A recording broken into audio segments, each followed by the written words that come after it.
আসসালামু আলাইকুম। কালকে রাত থেকে নিয়ে আজকে সকাল পর্যন্ত একেবারে টানা বৃষ্টি হয়েছে, যার কারণে আমাদের বাগানের অনেক জায়গাগুলোতে পানি জমে গিয়েছে। তো আজকে আমি চিন্তা ভাবনা করেছি গত মাসে যে আমি বিভিন্ন সার গোবর দিয়ে যে মাটিগুলো তৈরি করে রেখে গেছিলাম আদা লাগানোর জন্য, সেগুলোতে আজকে বস্তাবন্দি করে আদা লাগিয়ে দিব। যদিও কাজটা গত মাসে করা উচিত ছিল, কিন্তু সময়ের অভাবে আমি তা করে উঠতে পারি নাই। তো আলহামদুলিল্লাহ আকাশে রোদের ঝলকানি দেখা দিয়েছে। রোদ থাকতে থাকতেই আমাদেরকে কাজটা শেষ করে ফেলতে হবে, কারণ বৃষ্টিতে এই কাজগুলো করা খুবই কষ্টসাধ্য। মাটিতে আমি গোবর এবং ছাই মিশিয়ে রেখেছিলাম, যার ফলে মাটিগুলো খুবই তুলতুলে ছিল।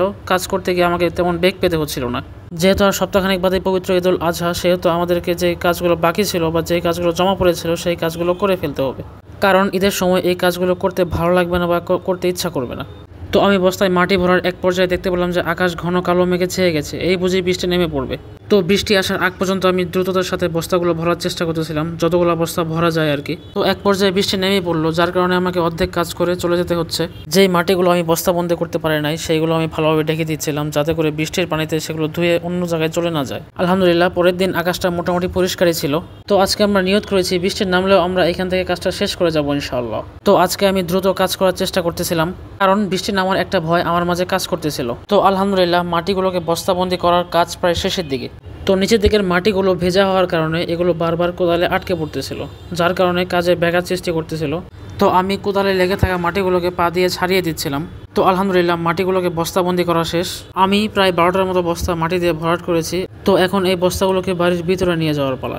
মাটিগুলো ভেজা হওয়ার কারণে বস্তা একটু ভারী হয়ে গিয়েছিল, যার কারণে নিতে একটু অসুবিধা হচ্ছিল আমার।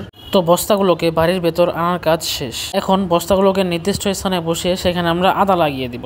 এটা হচ্ছে আমাদের আদা ক্ষেত। মূলত এর চতুর্পাশ দিয়ে আমরা বস্তাগুলোকে বসিয়ে দিব। মূলত যে জায়গাটাতে আমি বস্তা বসাবো সেই জায়গাটা নিচু ছিল, যার কারণে আমাকে মাটি দিয়ে সেই জায়গাটা ভরাট করে দিতে হচ্ছিল। তো আদা ক্ষেতের চতুর্পাশে আমি বস্তাগুলোকে বসিয়ে দিচ্ছিলাম। আদা ক্ষেতের চতুর্পাশে বস্তা বসানোর পরও কিছু বস্তা আমাদের বাকি রয়ে গিয়েছিল। সেই বস্তাগুলোকে মূলত আমরা আমাদের বাড়ির যে বেড়া ছিল সেই বেড়ার ভিতরের পাশ ঘেঁষে বসিয়ে দিব।